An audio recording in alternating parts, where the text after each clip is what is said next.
뜨거운 암호화폐 시장의 지표가 되어드리겠습니다. 코인 청기노설 앵커 문다연입니다. 암호화폐 시장의 핫 이슈들을 알려드리겠습니다. 코인 꽃길의 안내자 고란 기자님 안녕하세요. 네, 안녕하세요. 알고란TV 고란입니다. 네, 개인적으로는 그다지 반갑지는 않지만 꼭 필요한 과정인 것 같기도 합니다. 금융당국에서 암호화폐 과세에 대한 진행을 빠르게 좀 진행 중이다라고 들었어요. 네, 계속 지금 현재 그 야당 의원들 중심으로 그리고 여당에서 노웅래 의원 중심으로 준비가 제대로 된 거 맞냐? 이거 내년부터 발생하는 양도 차익에 대해서 과세할 수 있는 게 맞냐라고 질의는 계속 나오고 있고 지금 현재 상정된 법안만 한 4개 정도 될 거예요. 네. 그럼에도 불구하고 이제 기획재정부와 국세청이 이제 강력한 과세 의지를 다지고 있는데 준비가 미흡하다는 의견이 계속 나오고 있습니다. 특히나 이 중간 과정에서 사실 세금을 부과하는 쪽은 이제 국세청 업무를 담당하는 쪽이 그리고 우리 세금을 내야 하는 쪽은 이제 투자자가 되겠죠. 이 사이에 이제 거래소가 있는데 이 거래소 같은 경우에는 의무가 뭐냐면 이 납세에 관련된 정보를 차곡차곡 잘 모아서 국세청에 전달해야 되는 거예요. 네. 만약에 이거 전달이 이제 미흡하게 되면은 국세청한테 혼날 테고 너 왜 이거 자료 준비 제대로 안 했어 이런 거고. 그리고 만약에 납세 준비가 뭔가 증빙 자료 약간 불충분하니까 그냥 다 세금으로 치자라고 해서 뭔가 좀 약간 굉장히 타이트하게 과세 관련된 증빙 자료를 요구할 경우에는 아마 투자자들로부터 욕을 먹겠죠. 왜 그런 식으로 처리를 하느냐라고 해서 중간에 낀 게 이제 거래소라서 거래소가 여러 가지 측면에서 과세 당국한테 우리 준비가 덜 됐다. 가이드라인을 달라. 여러 가지로 요구하고 있지만 딱히 이루어진 게 없습니다. 이 와중에 이제 국세청이 실제로 거래소 지금 29곳이죠. 그 가운데 28곳에 현장 컨설팅을 나갔다라고 합니다. 이건 이렇게 해라, 저건 저렇게 해라, 여러 가지를 좀 현장에서 알려줬다라고 하는데요. 이 와중에 가장 투자자들의 관심을 끈 문제가 되는 부분이 있습니다. 네. 그 문제가 되는 부분은 바로, 취득가에. 그렇죠. 네. 이게 사실 세금을 내는 건 우리예요. 네. 근데 이 자료를 모아서 국세청에 전달해주고 그 전달해준 자료에 대해서 신빙성을 부여하는 건 국내에 있는 가상자산 사업자, 라이선스를 얻은 거래소가 모아준 자료는 국세청이 이거 믿을 수 있네 라고 인정을 합니다. 근데 우리가 이제 해외 거래소에서 우리가 이제 개인적으로 거래를 하거나 아니면은 그 메타마스크 등 개인 지갑을 쓴 경우에는요, 이른바 이거는 공식 자료야 라고 이른바 빨간 도장, 법인 도장을 찍어줄 주체가 없어요. 원래 취지가 그렇잖아요. 네. 그래서 해외 거래소의 경우에는 사실 가상자산 사업자 라이선스를 받은 곳이 지금 한 곳도 없기 때문에 이게 그 정부 입장에서 보기에는 한 곳도 믿을 수 있는 거래소가 아닌 거예요. 그러면 문제가 되는 게 뭐냐면 이제 국내 거래소가 있으면 이제 어쨌든 우리가 원화로 하는 창구는 원화로 바꾸려고 하면 어둠의 경로를 이용하지 않는 이상 국내 거래소를 이용하는 방법밖에 없습니다. 그럼 예를 들어서 이제 업비트에서 제가 해외로 이제 우리가 흔히 표현을 유학 보낸다고 하죠. 네. 코인들 유학을 보내서 거기서 디파이를 하든 해가지고 막 열심히 잘 했어요. 잘 키웠죠. 잘 키웠어요. 네. 잘 키워서 이제 나 좀 돈이 필요해. 귀국을 시켰습니다. 귀국을 시켰는데 이제 내년에요. 이게 내년 상황입니다. 귀국을 시켰는데 업비트 입장에서 볼 때는 이 돈이 나간 기록이 없어요. 업비트에서. 그렇죠. 왜냐하면 이제 해외에서 열심히 잘 해가지고 잘 불렸기 때문에 아마 나간 기록이 없을 수 있잖아요. 근데 들어왔어. 그럼 과연 이것의 취득가액은 얼마인가에 대해서 업비트는 고민하겠죠. 취득가액이 얼마지? 내 입장에서는 내가 저떠 해가지고 내가 얼마의 취득가액 했다는 내 기준은 있잖아요. 네. 근데 하지만 그 기준을 인정받으려고 해외 거래소의 거래 내역을 다 뽑아보고 해외 거래소가 갖고 있는 자료에 대해서 국세청의 인정을 받아야 돼요. 근데 거래소 입장에서 봤을 때 얘가 이걸 조작을 한 건지 한 건지 국세청이다. 거래소 입장에서는 모른다는 거죠. 그래서 이런 경우에 어떻게 해야 되나요? 국세청님 하고 물었더니 국세청이 거래소한테 준 지침은 모르겠으면 그냥 영원으로 해서 우리한테 보고해. 그러니까요. 그래서 그러면 이제 거래소는 이게 해외에서 들어왔는데 얼마에 취득했는지 우리가 알 길이 없잖아. 그래서 영원이라고 이제 보고를 합니다. 그럼 개인 입장에서는 억울하잖아요. 그렇죠. 당연히. 나는 이거를 이제 예를 들어서 5천만 원에 산 비트코인인데 유학을 갔다가 어쩌저쩌 해가지고 귀국을 해서 1억을 팔았어요. 그럼 내가 생각하기에는 이거는 차익이 5천만 원이죠. 네. 그런데 업비트 입장에서 보기에는 나간 기록이 없으니까 이거 다른 데서 나갈 수도 있고 하다 보니까 모르겠고 그냥 1억이에요, 1억. 그럼 1억에 대해서 이제 국세청에다가 보고를 하는 거죠. 1억 곱하기 22%에서 세금 물리시면 됩니다라고 해서요. 국세청은 그 자료를 가지고 2023년 5월 종합소득 과세 신고일 기간에 저희한테 자, 세금 내세요. 1억 곱하기 22% 이렇게 할 거예요. 그러면 그때 내가 국세청에다 소명을 하는 겁니다. 자, 실은요, 제가 그거 취득가액이 5천만 원이에요 하고 하면서 내가 한 거래 기록을 뭐 엑셀로 정리를 하거나 네. 아니면 뭐 어떤 식으로든 뭐가 해가지고 국세청에다 소명을 할 거예요. 나의 취득가액은 5천만 원이라고. 그러니까 5천만 원에 대해서만 세금을 부과해야 됩니다라고. 여기서 발생하는 문제가 제가 어제 국세청 소득세 과장님하고도 이제 통화를 했는데 과연 국내 거래소가 제출하는 자료는 국세청이 공인 자료야 하고 깡땅땅 도장을 찍어줬어요. 근데 내가 만든 자료 있잖아요. 내가 엑셀로 정리하고 내가 이제 캡처 뜨고 내가 뭐 한 거 자료요. 이걸 인정을 해줄 것이냐 아니냐에 대해서 어떨 것 같으세요? 어렵네요. 아직 없어요. 명확한 게 뭐가 없어요. 그래서 그 부분에 대해서 질문을 드렸더니 과장님도 아직까지 그에 대해서는 명확한 뭐가 없다. 그런데 우리가 이제 잘 들여다보겠다라고 해서 제가 통화할 때 느낀 점 뭐냐면 실제로 세금 부과하시는 분들도 이 해외 투자 거래소 이용 이런 구조를 잘 모르시는 것 같아요. 그래서 제가 스냅샷이 말이 좋아 스냅샷이지 사실 조작할 수도 있고요.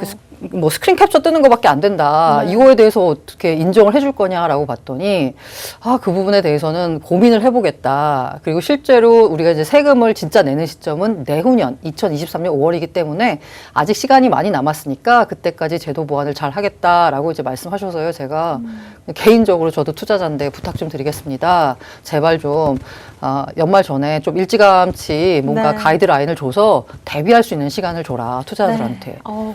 만약에 개인이 모은 자료가 인정이 안 되면요, 투자자들이 할 수 있는, 뭐 저도 그런 전략을 세웠지만 할 수 있는 최선의 방법은, 억울하게 세금을 안 내는 최선의 방법은 일단 해외에 나가 있는 애들을 기회비용이 있지만 다 귀국을 시켜야 됩니다. 네. 귀국을 다 시켜서요, 거래소에서 국세청이 인정해주는 거래소가 증빙자료를 만들 수 있게 해줘야 됩니다. 네. 관련돼서 세금 얘기는요, 너무 중요해서요, 나오면 계속 업데이트를 해드리도록 하겠습니다. 그렇습니다. 저희 세금 얘기는 계속해서 좀 다뤄봐야 될 것 같습니다. 저희는 잠시 뒤에 다시 얘기 나눠보도록 하겠습니다.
네, 먼저 요즘 시장 얘기부터 한번 해볼게요. 일단 6만 달러 선을 지켜주는 듯 보였지만 살짝 또 빠지기도 하는데 그럼에도 불구하고 연말 가격 전망에서는 낙관론들이 많이 나오고 있어요.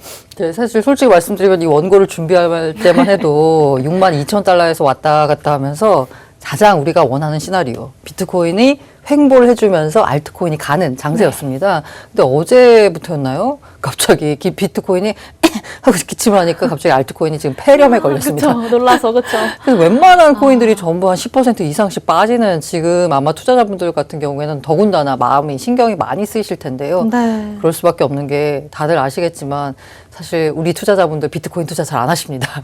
네. 아마 국내 시장, 그 전 세계 글로벌 거래소에서 유일하게 비트코인의 거래량이 첫 화면에서 안 보이는 거의 유일한 나라가 아닐까 싶어요. 무슨 비트코인 거래량이 저 밑에 가 있어. 암호화폐 투자는 굉장히 많이 하는데도 맞아요. 불구하고요. 네. 참 신기한 현상이긴 한데 그러다 보니까 최근에 알트코인의 조정 장세가 더 약간 뼈 아프게 가슴 아프게 느껴질 것 같으세요. 네. 그런데 그런데 큰 틀에서 봤을 때는요. 일단 비트코인만 놓고 보자면 추세가 꺾였다라고 보기에는 뭐 약간 이렇게 말하기도 약간 부끄러울 민망하죠. 정도로 민망할 정도로 지금 떨어져 봐야 비트코인은 3% 4% 떨어진 것에 불과합니다. 네. 사실 우리나라 주식시장에서도 삼성전자 3% 4% 떨어지거든요. 네. 오르기도 하고요. 그리고 이른바 이제 테슬라나 마이크로소프트나 구글, 아마존 이런 애들도 다 3, 4%씩 움직이는 건 너무나 당연한 변동성이거든요. 지금 내 알트코인 가격을 보고서 야, 시장이 폭망했다라고 추세가 바뀌었다라고 보기에는 이르다라는 점 일단 말씀드리고요. 네. 그리고 비트코인과 관련돼서는 추세 전환이라던가 아니면 뭔가 좀 위험 신호가 켜졌다라는 얘기보다는 여전히 낙관론이 많이 나오고 있습니다. 네, 어떤가요? 대표적으로 이 전 백악관 통신국장이자 미국 헤지펀드 스카이브리지 캐피탈의 최고 경영자인 앤서니 스카라무치. 아마 이 사람 이름 좀 많이 들어보셨을 게 전 백악관 출신이 뭔가 비트코인 투자를 한다 이래가지고 되게 화제를 모았었거든요. 이분이 이제 최근에 인터뷰를 하나 했는데 뭐라고 얘기했냐면 향후 12개월 내 비트코인 가격은 15만 달러 도달할 거다. 생각만 해도 좋은데요. 1년 내에요. 네네, 1년 내에요. 어떻게 보면 그 다른 분들이 막 몇십만 달러 외치는 것에 비하면 보수적인 전망이라고도 할 수 있을 정도죠. 그렇습니다. 네, 어쨌든 15만 달러에 도달할 거다라고 보면서요. 연말 기준으로 보자면 10만 달러는 상승할 거다라고 해서요. 미국에서는 연말 10만 달러로, 우리나라에서는 연말 1억 원의 전망에 대해서 힘을 실어줬습니다. 이게 왜 그러냐고 하면요. 말씀드린 대로 ETF에 대해서 의미를 부여했어요. 선물 ETF이긴 하지만 SEC가 승인을 한 거잖아요. 그러니까 이제 미국 내에서는 어떤 움직임이 있냐면, 나도 이제, 이제 개인들이 생각하기에는, 이거 투자해도 되는, 괜찮은 상품인가 보네? 기관들에게는 이제 나도 투자할 수 있다라는 이제 문을 열어줬다. 그러니까 우리가 기대했던 효과인 저변 확대 측면에서 봤을 때는 상당한 호재가 되기 때문에 제도권 편입 정도를 봤을 때 뭐 이 정도 가격 전망은 뭐 괜찮다라는 게 이 분의 이제 주장인 거고요. 그 다음에 유명 암호화폐 애널리스트 세르파라는 사람이 있는데 이 사람이 이제 트위터를 통해 가지고 이 사람은 말이 어떻게 보면 맞는 것 같아요. 비트코인이 5.4만에서 5.8만 달러 정도에서 지지선이 있다라고 이제 얘기를 했어요. 근데 지금 가격 흐름을 보면 5.8만까지는 밀리는데 그 밑으로 떨어지지는 않거든요. 네. 그러니까 여기 사이에서 굉장히 아주 두터운 지지선이 있기 때문에 옛날에 우리가 2017년 뭐 상황 떠올리고 이러면 확 올랐다가 좀 지지선이 어딘지 모르고 바닥이 어딘지 모르고 계속 떨어졌었잖아요. 네. 그런 일은 안 일어날 거라는 게 왜냐면 거기에 굉장히 두터운 지지선이 있기 때문에 그렇고요. 이 만약에 이제 지지선을 한번 지지하고 난 다음에 6.7만 달러를 딱 돌파하고 나면 그 다음부터는 이른바 새로운 아무 가지 않은 길을 가는 거잖아요. 네. 이렇게 가지 않은 길을 갈 때의 강점은 뭐냐면 악성 매물이 없다는 겁니다. 이른바 물린 사람이 없어가지고 네. 이 가격이 어디까지 갈지 모르는 거예요. 네. 수급만 들어오면 바로 가는 거기 때문에 그래서 한 5.5만 달러 부근에서는 강력한 지지선을 형성을 해서 여기서부터 돌파를 하게 되면 예상치 못한 아주 강력한 상승이 나올 것이다 라는 또 전망을 내놨습니다. 네, 수급 얘기를 잠깐 해주셨는데 수급 상황도 한번 짚어볼까요? 일단 ETF가 출시되면서 비트코인으로 이제 제도권에 들어오고 잠재적인 투자 수요가 어마어마할 것 같거든요. 실제로 비트코인 비트코인 포함을 해가지고 암호화폐 펀드에 지난주 들어온 자금이 한 15억 달러 정도 돼요. 그러니까 한 2조 원 가까운 돈이 그 펀드에 들어온 거거든요. 네. 이렇기 때문에 수급 상황은 상당히 좋습니다. 게다가 지난번에도 말씀드렸지만 이 프로쉐어즈 비트코인 선물 ETF가 지금까지 나왔던 가장 먼저 자산 규모 1조를 돌파한 비트코인에 오를 정도로 지금 현재 돈이 굉장히 많이 몰리고 있어요. 그리고 그 26억 달러 규모의 퀀트 헤지 펀드 GSA 캐피탈이라는 곳이 우리 뒤늦게 고백을 했습니다. 실은 우리가 8월부터 암호화폐 거래를 하기 시작했어.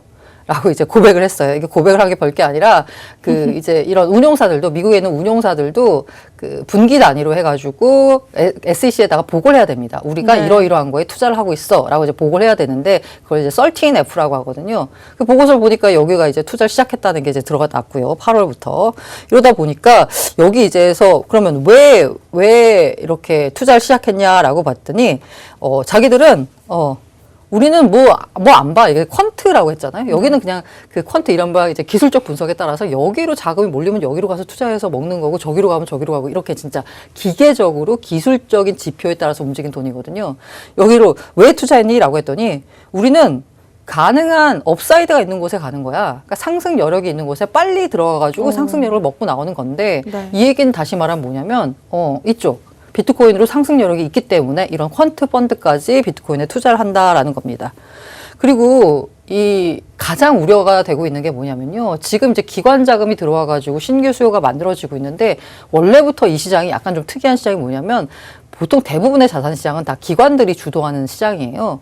근데 이 코인 시장은 굉장히 특이하게도 네. 지금까지는 기관이 아니라 개인들이 주도하는 시장이었습니다. 그리고 네. 아직까지 대규모 코인을 보유하고 있는 이른바 고래들은 이 전통 기관이라기보다는 아직까지는 개인들, 부자 개인들이 많거든요. 코인 부자들. 네. 그래서 이 코인 부자들, 이 고래들을 보니까 대충 이 고래들 기준을 보니까 100개 이상 정도면 고래라고 보더라고요. 네. 그래서 이 장기 보유자들, 이 비트코인을 장기 보유한 이 고래들이 물량, 그 지갑을 추적을 해서 물량 보유량을 봤더니 안 판답니다. 네. 오히려 더 사고 있다고요. 이렇게 그 온체인 데이터 지표를 보면은요, 항상 이 고래들이 지금쯤이면 팔아서 차익 실현할 만한데도 불구하고 계속 사 먹고 있어요. 이것도 바로 2017년, 18년과 좀 다른 점인데.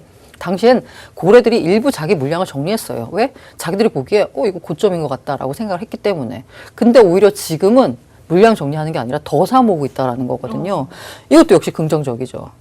이러면서 이제 기존에 그 있었던 금융권의 코인 시장을 바라보는 시각 자체가 달라지고 있다를 느낄 수 있는데요. 이 대표적으로 레이 달리오 회장. 네. 지난 5월에 코인데스크 컨퍼런스에서 나 실은 코인 투자하고 있다라고 밝혀가지고 진짜 되게 깜짝 놀라게 했었는데 이번에도 역시나 비슷한 컨퍼런스에서 다른 컨퍼런스에서 금보다 비트코인이 나아. 인플레이션 해지를 위해서는 비트코인이 더 낫다라는 비트코인 옹호론을 펼쳐가지고 투자자들의 마음을 설레게 했습니다. 이 레이 달리오 사람이 세계 최대 헤지펀드의 대부라고 불릴 수 있는 사람이거든요. 이 사람들까지 이런 사람까지 비트코인을 지지한다라고 해서 약간 뭐랄까 힘을 얻었고요. 그 다음에 그 캐나다 기업가 케빈 오리얼이라는 분이 있대요. 근데 네. 이분이 최근에 한 얘기가 되게 요즘 인상적인 게, 야, 게임은 시작도 안 했어. 라는 겁니다. 이게 뭐냐면, 이 가장 돈 많은 펀드가 어디냐면, 중동의 국부 펀드들이에요. 그런가요? 이게 오일머니가 이게 많은데, 지금 여기가 고민이 뭐냐면, 더 이상 석유 중심으로 굴러가는 세상이 아니잖아요. 네. 그러다 보니까 이 탈석유 시대를 대비해서 여러 가지를 준비하고 있어요. 자기들도 뭔가 여기 뭐 친환경 쪽으로도 막 돌리기도 하고 막 그 사막에다가 태양광 패널 깔아가지고 그 석유를 캐는 게 아니라 뭐 친환경 에너지 쪽으로 막 돌리려고 막 하고 있고 여러 가지로 굉장히 많이 노력을 기울이고 있는데 탈석유 시대에 대비해서 그 중에 한 축이 뭐냐면 일단 돈은 많잖아요. 이 돈을 최대한 잘 투자해야 돼. 그렇습니다. 그래서 여기 중동 국부펀드의 규모가 어마무시한데 여기가 지금 만약에 코인 시장으로 들어오면 야, 게임 아직 시작도 여기 오는 게임 끝 이런 상상이 안 되는. 이런 얘기를 해서 진짜 이 투자들의 마음을 설레게 만들었습니다. 그렇습니다. 일단은 비트코인 최근 가격 상승 최고점을 찍었을 때 비트코인 선물 ETF 출시 때문이다라는 전망들이 많았는데 반대로 또 템루트 업그레이드도 그 이유다라는 네네. 의견이 나왔어요. 11월 16일에 예정이 돼 있고요. 아직까지는 안 됐는데 이 기대감에 비트코인 ETF 출시까지 맞물리면서 올랐다라고 해서 지금 상승의 상승의 이유를 ETF 출시만으로만은 설명할 수 없다. 네. 템루트 업그레이드도 있다라는 건데 한 가지 좀 약간 안타까운 건 이미 기대감이 반영됐기 때문에 야 16일 돼서 템루트 업그레이드 하면은 또 오르는 거 아니야? 라고는 기대하지 말아라라고 이제 또 전문가들이 얘기하고 있어요. 네. 참고로 템루트 업그레이드는 뭐냐면 우리가 이게 업그레이드라는 이름에서 볼 수도 있듯이 비트코인도 소프트웨어 일종이니까 업그레이드 하면 뭔가가 기능이 개선되는 거겠죠. 그러니까 당연히 업그레이드는 무조건 이제 호재로 볼 수 있고요. 이게 저도 잘 모르지만 아무튼 기술적으로 설명하자면 블록체인 상의 모든 트랜잭션을 똑같이 보이게 만드는 기술이라고 합니다. 이렇게 되면 뭐가 좋겠어요? 익명성이 생기는 거죠. 그렇겠네요. 네, 네. 그래서 이 비트코인의 약간 프라이버시를 강화하는 쪽의 업그레이드라서 시장에서는 이제 호재로 보는 거고, 다만 호재가 이미 반영이 됐다. 11월 16일 날 되지만 요 점은 조금 아쉬운 점이다. 네, 라는 말씀 드리겠습니다. 항상 이 가격 상승은 기대감이 만들어내는 것이다라는 생각이 드는데요. 고란 기자의 코인 보심 두 번째 이슈도 살펴보겠습니다. 인플레이션 논쟁을 화두로 가지고 오셨습니다. 인플레이션 논쟁과 코인이 어떤 관계가 있을까요? 그냥 짧게 결론부터 말씀드리자면 인플레이션은 비트코인의 호재다라고 이제 간단히 정리할 수 있을 텐데요. 네. 이게 인플레이션이라고 하는 게 쉽게 말해서 이제 물가 상승이잖아요. 네. 자, 물가가 오른다는 거를 화폐 측면에서 보자면요. 그러니까 화폐도 어떻게 보면은 어떤 일종의 뭔가 물건이라고 할 수 있는 거잖아요. 물가가 오른다는 건 다시 말해서 그 물가로 표현되는 이 돈의 가치가 떨어진다는 거예요.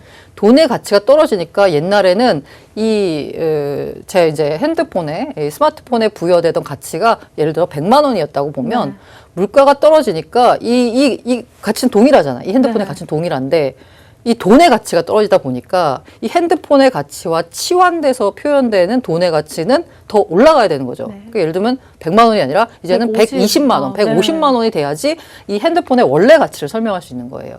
물가가 오른다는 얘기를 반대로 표현하면 뭐냐면 화폐 가치가 떨어진다라는 겁니다. 그럼 지금 왜 화폐 가치가 떨어지냐라고 보면 화폐도 어떤 이제 물건이라고 봤을 때 모든 물건의 가격을 설명할 수 있는 가장 간단한 논리는 수요와 공급이죠. 지금 뭐 수요는 그냥 뭐 비슷비슷합니다. 갑자기 막 소비를 뭐 많이 하진 않을 테니까요. 이 공급이 너무 많이 되고 있습니다. 혹시 그 연준의 대차대조표라고 해서요. 아마 인터넷에 딱 검색하시면 이제 그림이 나올 텐데 이게 그 연준이 가지고 있는 빚이에요. 그러면 연준이 빚을 가졌다는 얘기는 시장에 그만큼 돈을 풀었다라고 이제 보시면 되거든요. 연준의 대차대조표를 보면은 정말 그 두 번의 굉장히 가파른 상승이 있습니다. 정말 그 전까지는 진짜 거의 플랫하게 좀 평평하게 이러고 있다가 갑자기 확 올랐습니다. 이때가 언제냐? 2008년 글로벌 금융위기. 이때 한번 양적 완화를 처음으로 실시를 하면서 돈을 풀었습니다. 그러니까 그 전까지 1조 달러가 풀었는데요. 금융위기 극복을 위해서 단 6개월 동안 1조 달러 더 풀었어요. 그러니까 2배만큼의 통화량을 늘린 거거든요. 이렇게 한 번 늘어난 통화량이 사실 이거를 바로 이렇게 시장에서 유동성을 회수해서 이렇게 줄일 수는 없어요. 그쵸. 다만 상승 기울기를 이렇게 올랐던 걸 이제 다시 플랫하게 만드는 거거든요. 그래서 이제 플랫하게 만들고 심지어는 이제 요거 유동성을 좀 축소를 시키려고 하는 와중에 코로나가 터졌어요. 이번에는 더 가파르게. 무려 지난 1년간 그 전까지 약간 늘어난 통화량이 4조 달러였는데 그 1년 동안 4조 달러가 더 늘었습니다. 8조 달러. 네, 8조 달러예요, 지금. 이 돈이 이제 시장에 풀린 거죠. 이 정도 풀렸는데 만약에 그냥 이른바 그냥 어떤 이름 모를 한 나라다라고 하면은 이 경제 시스템이 무너집니다. 뭐 이른바 하이퍼 인플레이션이 나타나도 결코 이상하지 않은데요. 근데 지금은 그렇지 않잖아요. 약간 물가 상승이라고 하지만 뭐 하이퍼 인플레이션을 말하기엔 조금 약간 무리가 있잖아요. 왜 그러냐? 이 늘어난 이 돈이, 넘쳐나는 돈이 미국 안에만 머물러 있었다라고 하면 미국은 지금 난리가 났을 거예요. 근데 미국의 달러는 참 좋게도 기축통화잖아요. 기축통화. 그러다 보니까 미국 안에 머무르는 게 아니라 요 찍어낸 돈들이 다 전 세계로 퍼지면서 우리 전 세계 사람들이 골고루 이제 인플레이션을 나눠 갖고 있는 거죠. 그러니까 만약에 미국에 머물렀으면 미국의 물가를 예를 들어서 100% 올렸어야 되는 걸 전 세계로 나눠 가지면서 2% 상승에 그치게 만드는 뭐 이런 식의 효과가 있는 거죠. 그러다 보니까 물가 상승은 이런 이제 효과가 있는데 돈의 가치가 떨어지는 건데, 그러면 아까 말씀드린 대로 왜 돈의 가치가 떨어지나를 역으로 생각을 해보니까 공급이 많아서다. 그런데 비트코인은 어떤가요? 공급이 계속 제한돼 있죠. 네, 제한돼 있습니다. 2,100만 개로. 수요는 늘고요. 맞아요. 네. 그러다 보니까 이게 그 수요가 는다는 얘기, 이 비트코인이라는 걸 표현할 수 있는 돈의 가치는 점점 떨어지는데 얘는 통화량이 제한되어 있기 때문에 이게 가치가 떨어질 일이 없어요. 네. 그러다 보니까 물가 상승이 나타나면 비트코인에는 호재다라고 간단하게 이제 얘기를 할 수 있습니다. 네. 일단 인플레이션은 문제다, 비트코인은 해답이다 이런 말을 듣기도 했는데 그게 정말 맞는 얘기다라는 생각이 들어요. 일단 인플레이션 관련해서 레리 서머스 전 재무장관도 크게 우려를 표하고 있는데요. 선배로서 후배인 옐런 장관한테 이제 트윗으로 공개 질의를 했다고 해요. 네네. 그래서 제가 이제 인플레 논쟁을 왜 갖고 왔냐를 말씀드리자면 인플레이션의 적정한 인플레이션 환경은 비트코인의 호재다라는 말씀을 드릴 수 있겠고요.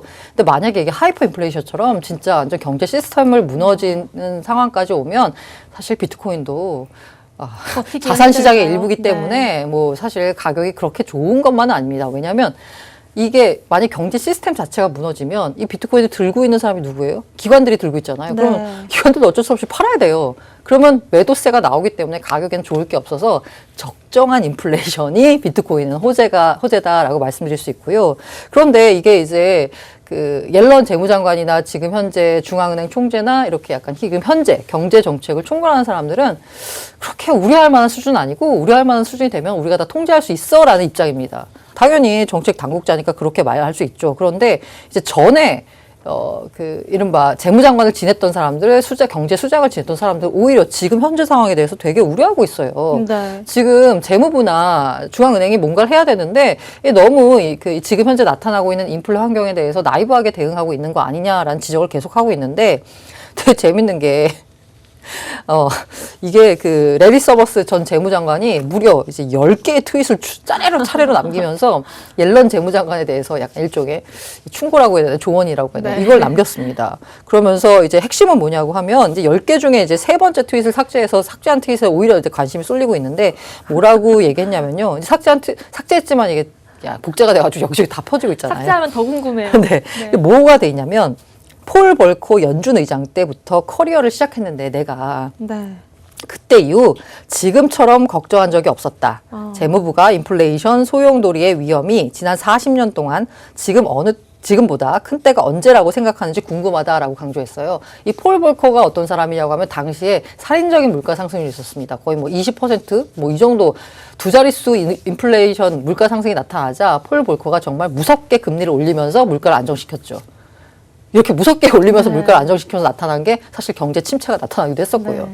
왜냐하면 갑자기 금리를 올려버리니까 경기가 좀 꺾이거든요. 어쨌든 이 폴 벌커가 굉장히 상당한 매파로 해가지고요. 뭔가 물가를 잡는다라고 했을 때는 항상 등장한 사람이 이 폴 벌커거든요.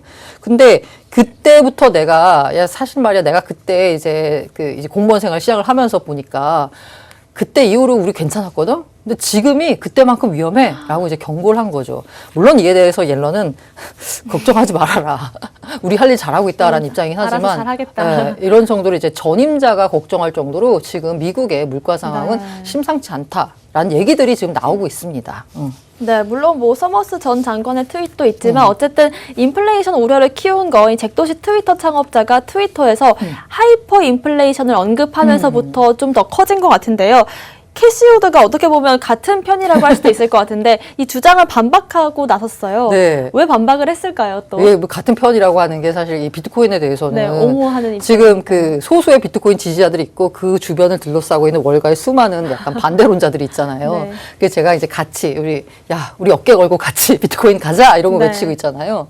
그런데 여기에 대해서 그 캐시우드가 보기에 잭도시의 주장에 대해서 내가 이코노미스트거든, 나 경제학자인데 이건 틀렸어 라고 이제 반박을 한 거예요. 얘기를 들어보면 그럴듯하다라는 생각이 네. 들고 있습니다. 이제 어쨌든 사건의 발단을 보자면 잭도시가 트위터를 통해 가지고 뭐라고 했냐면 하이퍼 인플레이션이 모든 것을 바꿀 것이다. 그것은 이미 일어나고 있다. 네. 그리고 미국에서 전 세계에서 일어날 거다라고 했어요. 사실 우리가 인플레 걱정을 하지만 그래봐야 5% 6%입니다. 뭐 그래봐야라는 표현을 쓸 수 있을지 모르겠지만 그전에는 막 물가 상승을 마이너스를 걱정해야 될 정도였기 때문에 지금 한 5%, 6% 나오고 있는데 하이퍼 인플레이션이라고 하면 이른바 뭐 짐바브웨나 나이지리아 같은 곳에서 네. 관찰되는 몇만 %에 달하는 몇천 %에 이르는 그야말로 살인적인 인플레이션이거든요.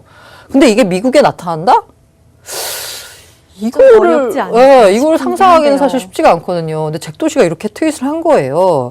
그래서 도대체 잭도시가 무슨 생각에서 저기다 하이퍼 인플레이션이라는 얘기를 썼을까라고 이제 해석을 하는 와중에 잭도시가 비트코인 전도사잖아요. 네. 자기 프로필에다가 비트코인 그 마크를 넣을 정도로 네. 레이저 아이. 이 사람이 그래서 아마 게다가 이제 그 트위터가 최근 들어서 이제 채굴 산업 진출 가능성까지 이제 또 열어뒀어요. 네. 그러니까 이제 일각에서는 비트코인 띄우려고 이렇게 극단적인 발언을 한 거 아니냐라고 의심을 하고 있어요. 앞서 말씀드린 대로 인플레이션이라고 하는 게 비트코인에는 약간 우호적인 투자의 우호적인 환경을 만들어 주거든요. 실제로 폴 투터 존스 같은 경우에도 인플레이션 해지 자산으로는 금보다 비트코인 더 좋다라는 네. 이제 말을 했을 정도로 게다가 아까 레이 달리오는 쬐끔 샀다라고 했었거든요. 비트코인을. 근데 폴 투터 존스는 자기 자산의 투자 자산의 2%를 샀다라고 했어요. 이 사람의 2%는 조단입니다. 네. 예, 그렇기 때문에 뭔가 비트코인을 띄우려는 다른 의도가 아니야라고 이제 의심을 하고 있어요. 요 말 자체만 놓고 봤을 때는. 그러면서 이제 이 하이퍼 인플레이션 주장에 대해서 이제 여러 가지로 이제 반박들이 나오고 있는데 이 가운데 이제 같은 편이라고 볼 수 있는 이 돈나무 캐시우드 아크 인베스트 CEO가 굉장히 조목조목 이유를 들었습니다. 네. 이게 트위터라고 하는 게 사실 단문으로 쓰는 거잖아요. 근데 이른바 장문으로. 이게 이 장문을 못 쓰니까 1, 2, 3 해가지고 트윗을 굉장히 여러 개를 한꺼번에 써가지고 굉장히 장문을 쓰는데 이 캐시우드 돈나머니도 굉장히 장문으로 장광설로 약간 유명합니다. 장문은 트위터. 너무 논문을 쓰기 맞아요, 맞아요. 거의 트위터에서 지금 논문 쓰고 있어요. 근데 뭐라고 했냐면 왜 안 나타나느냐 인플레가 라는 표현을 썼을 때 이제 본인도 2008년 글로벌 금융위기 때 처음으로 돈을 굉장히 많이 풀었었잖아요. 네. 그때 인플레가 나타나야 된다라고 당연히 생각했대요. 제가 아까 말씀드린 대로 원래 풀려있는 돈의 2배를 갑자기 풀었으니까 네. 그 해당하는 만큼의 돈을 풀었으니까 당연히 인플레가 나타나야 되는데도 불구하고 왜 안 나타났을까를 봤더니 네. 바로 이 통화 유통 속도가 줄었다라는 겁니다. 그래서 내가 틀렸다라는 거예요. 쉽게 말해서 인플레가 나타나려면 시중에 풀린 돈이 빨리빨리 돌면서 여기저기서 물가를 끌어올려야 되거든요. 네. 돈은 풀었는데 당시 상황을 보니까 이 돈이 돌아다니는 게 아니라 그래서 문제가 되기도 했었어요. 당시 은행들이 쥐고서 이거 돈을 안 푸는 거예요. 이제 정부는 이거 풀어가지고 경기 살리라고 했더니 은행들이 우리 위험에 대비해가지고 못 풀겠는데라고 버텨가지고 나중에는 약간 너네 풀어 막 이런 식으로 이제 압박을 하기도 했었거든요. 그래서 캐시우드가 보니까 이 정도 돈이 풀리면 이 정도의 통화 유통 속도가 나와야 되는데 각자 자신들만의 리스크를 이제 약간 대비하기 위해서 은행들이 돈을 안 풀고 있었다는 거죠. 그래서 인플레가 나타나지 않았다라는 겁니다. 그러면 이번에는 그러면은 왜 인플레가 안 나타나느냐에 대해서 3가지 이유를 들었어요. 하나가 뭐냐면 기술들의 기술 혁신. 이른바 아크가 좋아하는 거죠. 캐시우 돈나머니가 좋아하는 디스럽티브 이노베이션. 파괴적 혁신. 요걸 들었고요. 2번째가 혁신에 뒤처진 기업들의 실패. 3번째가 상품 가격 붕괴라는 걸 들었어요. 이 가운데 이제 제일 눈에 띄는 게 뭐냐면 이른바 파괴적 혁신입니다. 그러니까 기존에 똑같은 물건을 생산하는데 지금 똑같은 물건이 생산이 되는데 과거에는 원가가 100만 원이었다면 이제는 기술 혁신을 통해서 이 원가를 50만 원으로 낮춘다라는 거예요. 그러면서 대표적인 예를 든 게 바로 AI입니다. 네. 자기들이 AI를 해보니까 이게 정말 효율적으로 비용을 확 낮추는 구조가 되기 때문에 아무리 뭐 원자재가 오르고 이러더라도 기술 혁신을 통해서 인플레가 안 나타나는 오히려 디플레가 나타나고 있다. 물건 가격은 더 싸지고 있다라는 걸 바로 이제 예를 들었고요. 이 2번째가 혁신에 뒤처진 기업들의 실패라는 말씀 드렸잖아요. 이게 뭔 소린가 여기 했더니 자, 파괴적 혁신을 통해서 아예 그냥 비용 자체를 낮추는 기업들이 있는 반면 어떤 기업들은 혁신을 추구하지 않아요. 그냥 지금 현실에 안주를 합니다.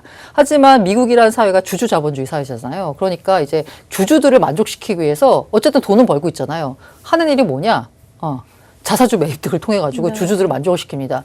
이렇게 혁신 기업들이 오히려 자사주 등을 사들이면서 뭔가 도태되고 막 이러면서 충분한 투자를 하지 않고 오히려 더 할인을 해주는 식으로 해가지고 이 물건 가격 자체를 이제 낮춘다는 거죠. 네.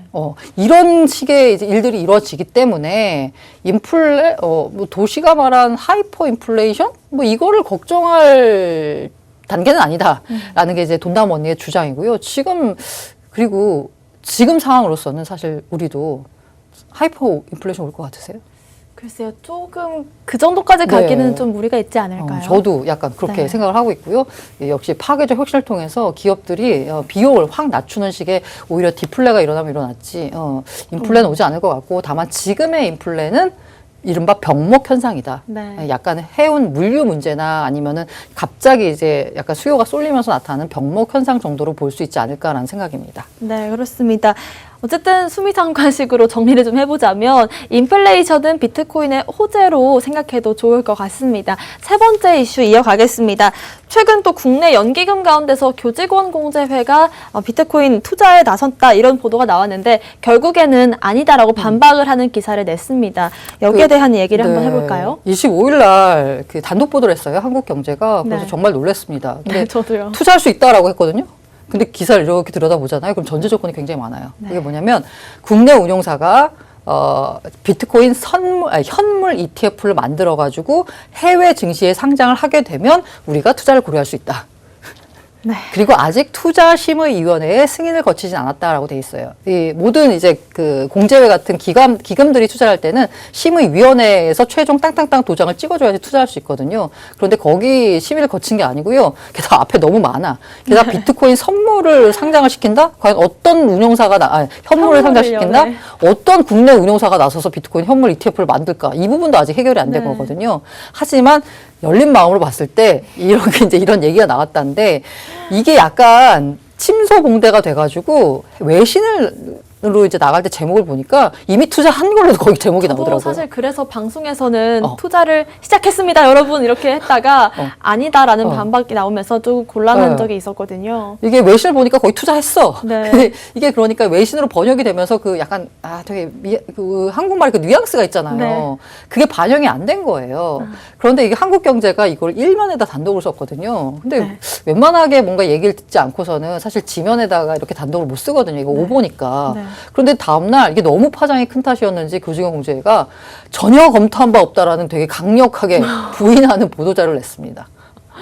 그래서 네. 이 정도 약간 부인 보도자료가 나오잖아요. 그러면 사실 만약에 진짜 틀렸으면은 정정 보도가 나와줘야 돼요. 네. 근데 정정 보도도 안 나오고 있어. 이 얘기는 뭐냐면 뭔가 얘기는 나오긴 했는데 이게 아마 두 가지 가능성입니다. 첫 번째는 뭐냐면 그야말로 거짓말한 건 아니고 교직원 공조회가 진짜 이 실무자 딴에서 그냥 살짝 얘기가 나온 거 이게 너무 크게 얘기가 된 단독 거니까. 보도 이렇게 하면서요. 그렇죠? 야, 투자심의위에서 얘기도 안 했는데 이걸 검토했다고 말할 수는 없지. 그래서 전혀 검토한 게 아니다라고 해석하는 그 1번이 있고요. 두 번째 가능성은 뭐냐면 뭔가 진짜 얘기는 했는데 생각보다 너무 반응이 커지니까 저쪽에서 혹시라도 뭔가 눈치를 준 게 아니냐. 야, 너네 괜찮겠어? 금융당국이? 야, 안 했으면 좋겠는데? 아니, 일종의 네. 이제 약간 눈치를 줘가지고 발뺌을 한 게 아닌가라는 두 가지로 해석이 되는데요. 제가 보기에 일단 그래서 현장에서 있는 운영사에 있는 분들한테 물었더니 국내 기관들이 굉장히 관심이 많대요. 관심은 많다. 관심은 하지만 많은데요. 이거 약간 느낌의 고양이 목에 방울 달기 느낌인데 관심은 많지만 누가 나서서 할 수는 없어요, 지금. 누가 한 명이 방울만 딱 걸어주면 좋겠는데요. 맞아요. 네. 근데 금융당국이 눈치를 주고 있는 상황에서 나서는 곳이 없습니다. 근데 네. 어쨌든 관심은 많다. 이건 사실이다라고 얘기해 주더라고요.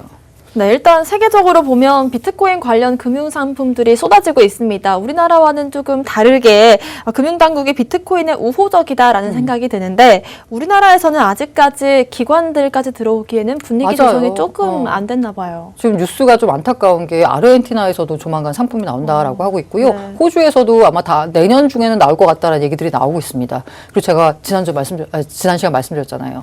휴스턴 소방관 연기금이 퇴직연금이 네, 퇴직연금이요. 비트코인뿐만 아니라 이더리움까지 투자했다는 말씀드렸잖아요. 네, 그리고 맞아요. 이게 401K라고 해가지고 퇴직연금 그 기금 있잖아요. 비트코인의 투자에 대해서 굉장히 뭔가 비트코인 투자해도 된다라고 네. 이제 할 수 있다라고 이제 발표를 했어요. 실제로 한 건 아니고 할 수 있다라고 발표를 했고요.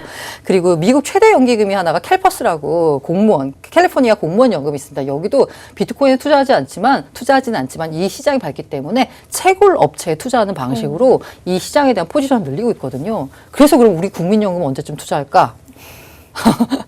언제쯤일까요? 일단은 아직 좀 요원한 것 같습니다. 네, 그렇습니다. 그리고 또 미국 증시에 상장된 비트코인 선물 ETF도 좀 순항을 하고 있습니다. 어쨌든 앞으로 레버리지와 인버스 ETF도 나올 수 있다 이런 얘기가 나오는데요. 실제로 레버리지 ETF를 발키리가 네. 승인 신청을 했어요. 그리고 제가 눈에 띄는 게 인버스 ETF, 그러니까 네. 이제 거꾸로 움직이는 역이죠, 네. 비트코인 상승률과는 이제 반대로 수익이 나는, 그러니까 비트코인이 떨어져야 수익이 나는 인버스 상품까지 ETF에 신청이 한 상태입니다. 근데 이에 대해서 월스트리트저널은 일단 레버리지 상품에 대해서는 안 해줄 것 같다는 얘기를 했어요. 왜냐하면 네. 비트코인도 위험한데 거기다 레버리지까지 쓴다고? 라고 하니까 변동성이 더 큰 거잖아요. 네. 그래서 아마 안 해줄 것 같고, 인버스 상품은 나올 수도 있는 게, 왜냐하면 어차피 뭔가 누군가는 상승에 베팅한다면 누군가는 하락에 베팅할 수 있는 기회를 열어줘야 되잖아요. 네. 이 정도로 지금 ETF가 하나 나오니까 여러 가지 다양한 금융 상품들이 나오는데 아직까지 우리나라는 안타깝습니다. 관심은 있지만 아무도 말을 못 꺼내고 있는 상황이라는 게 좀 안타깝습니다. 네, 정말 우리나라에서도 기관들이 투자를 시작했다라고 자신 있게 좀 소개를 해드릴 수 있는 날이 빠르게 왔으면 좋겠습니다. 마지막 이슈 살펴보겠습니다. 키워드가 코인보다 더한 주식 있다로 주셨는데 키워드 설명 한번 해주실까요? 이 코인보다 더한 주식 두 가지 의미가 있습니다. 네. 하나는 우리가 코인 시장에 들어올 때, 야, 내가 2배 먹자고 들어오냐? 한 10배쯤 먹어야지. 약간 네. 이런 느낌으로 오잖아요. 그리고 지금 시각에도 지금 오르고 있는 시바이누라는 코인이요. 인생 역전한 분들 굉장히 많더라고요. 어제만 70% 맞아요. 가량 상승을 더 했죠. 오르고 있더라고요. 네. 그리고 제가 방송에 제 개인적인 유튜브 채널에 이제 어제 시바이누를 얘기하면서 와, 이거 진짜 무섭다라고 했는데 근데 이런 건 조심해야 된다라고 제가 말씀을 드렸더니 방송 끝나고 댓글 뭐라고 달면 누나 저 100만 원으로 수십억 만들었는데 그렇게 말씀하시면 점점점 이렇게 하더라고요. 시바이누 코인으로요? 네. 근데 지금 상승률만 보면은 10만 %가 넘어요. 저점 대비. 그러니까 인생 역전이 나오겠죠. 이 정도로 코인 시장이 약간 이 폭 자체가 정말 다시금 좀, 상상을 뛰어넘는 느끼게 시장입니다. 되네요. 그런데 보니까 이 코인보다도 더 상승률이 좋은 주식들이 있더라고요. 네. 그래서 제가 코인보다 더한 주식이라고 했는데 그 주식의 대표 주자가 바로 위메이드. 네. 위메이드가 이제 많이 위믹스라는 코인이 있잖아요. 위믹스도 많이 올랐는데 이 위메이드 본진 주가도 8월과 비교하면은 거의 7배 가까이 올랐습니다. 주식인데요. 네, 주식인데 이게 왜 올랐냐라고 하면 그 위믹스를 통해서 블록체인 사업을 활성화하겠다라고 해가지고 상승률이 그렇게 많이 나온 겁니다. 그래서 혹시라도요, 야, 코인 투자는 위험해라거나 아니면 야, 내재 가치가 없잖아라고 생각하시는 분들은 이런 식의 코인보다 더한 주식 쪽으로 한번 눈길을 돌려보시는 것도 나쁘지 않은 선택이 되지 코인보다 않을까 더한 생각합니다. 주식이긴 한데 어쨌든 코인 연관 맞아요. 주식이긴 하네요. 맞습니다. 또 네네. 다른 의미는 어떤 게 있을까요? 다른 의미는 아까 제가 말씀드린 대로 차라리 주식을 사라라는 수요가 있는 게 이제 개인이나 기관들, 특히 기관들 입장에서는 코인 투자는 차마 못하는 기관들이 네. 있습니다. 여러 가지 내부적 규정도 있고요. 아니면 이른바 내재 가치가 없다라는 그런 한계 때문에.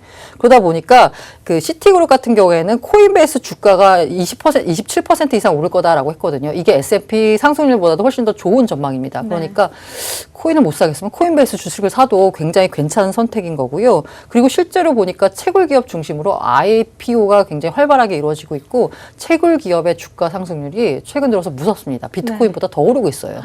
그러니까 이렇게 차마 코인 투자 못하겠다라는 분들은 이 코인과 관련된 주식에 투자하면 코인보다 더한 상승률을 볼 수도 있는 상황이니까요. 한번 이런 쪽으로도 관심을 가져보셨으면 합니다. 그렇습니다. 코인베이스 자체는 거래가 활발해지면 그에 따라 상승이 나오는 주식이니까요. 그렇습니다. 네, 오늘 저희가 준비한 소식은 여기까지입니다. 고란 기자님 수고하셨습니다. 네. 아울러 본 방송에서 제공하는 정보는 투자 판단의 참고 자료일 뿐입니다. 특정 자산 가치의 상승과 하락을 보장하지 않는다는 점 유의하시길 바라겠습니다. 저희는 다음 이 시간에 오겠습니다. 시청자 여러분, 고맙습니다.